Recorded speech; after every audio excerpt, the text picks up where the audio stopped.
Bharatiya Janata party शासित केंद्र सरकार दिल्ली में राष्ट्रपति शासन लगाने वाली है। किसी भी सीनियर आईएएस अफसर की पोस्टिंग दिल्ली में नहीं।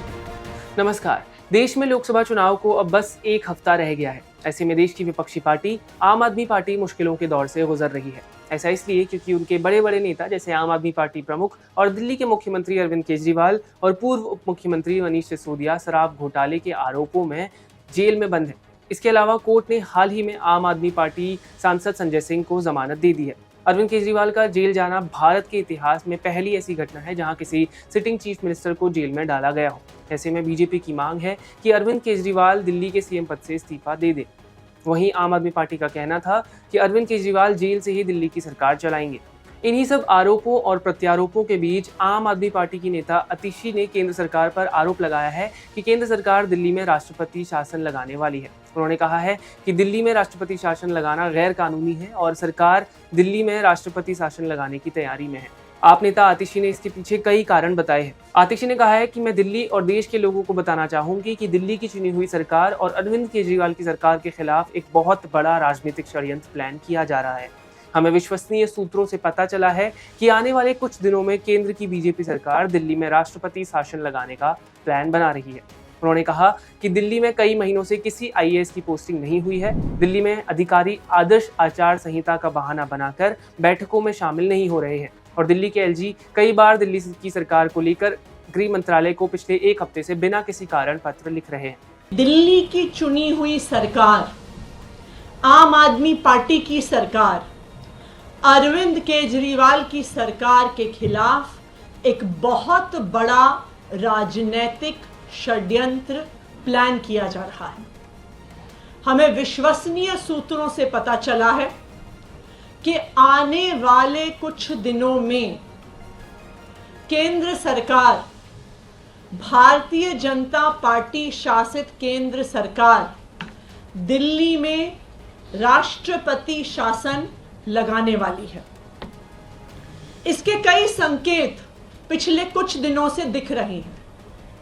हम पिछले कई दिनों से देख रहे हैं कि दिल्ली में किसी भी अफसर की पोस्टिंग नहीं हो रही है।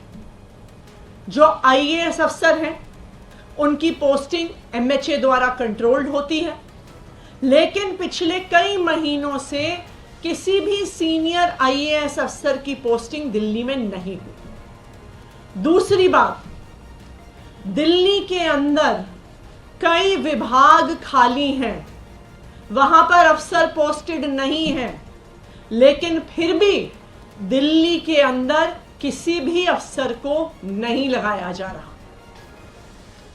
तीसरी बात, एलजी साहब पिछले एक हफ्ते से एमएचए को बार बार बिना किसी कारण के दिल्ली सरकार को लेके चिट्ठियां लिख रहे हैं। कहते हैं कि मंत्रीगण मीटिंग में नहीं आते, कहते हैं कि मुझे चर्चा करनी है, मैंने मीटिंग पे बुला रहा हूं, ये मीटिंग में नहीं आ रहे हैं। ये वही एलजी साहब हैं जो कोर्ट में खड़े होके कहते हैं कि जी ये ट्रांसफर्ड सब्जेक्ट है, मेरा इससे कोई लेना देना नहीं है। तो जब आप कोर्ट में कहते हैं कि आपका पानी के मुद्दे से, पोल्यूशन के मुद्दे से कोई लेना देना नहीं है, जब वो ट्रांसफर्ड सब्जेक्ट है, तो आप एमएचए में उसके बारे में चिट्ठी क्यों लिख रहे हैं?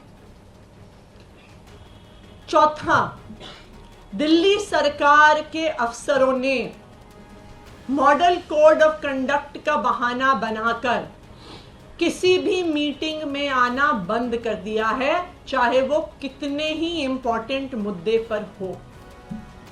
आपको बता दें कि दिल्ली में लोकसभा चुनावों के लिए 25 मई को वोटिंग होनी है। इस बार पिछले 10 सालों में पहली बार दिल्ली में सीधी टक्कर होगी। दिल्ली की 7 सीटों पर आप और कांग्रेस इस बार मिलकर चुनाव लड़ रहे हैं। अगर कोई उलटफेर नहीं होता तो 7 में से 4 सीटों पर बीजेपी के खिलाफ आम आदमी पार्टी लड़ेगी और बाकी की 3 सीटों पर कांग्रेस। साल 2014 और 19 के लोकसभा चुनावों में बीजेपी दिल्ली की 7 सीटों पर एक तरफा जीती थी। अब देखना ये होगा कि यह मामला कितना आगे तक जाता है। आपकी क्या राय है इस पर हमें कमेंट करके जरूर बताएं। धन्यवाद।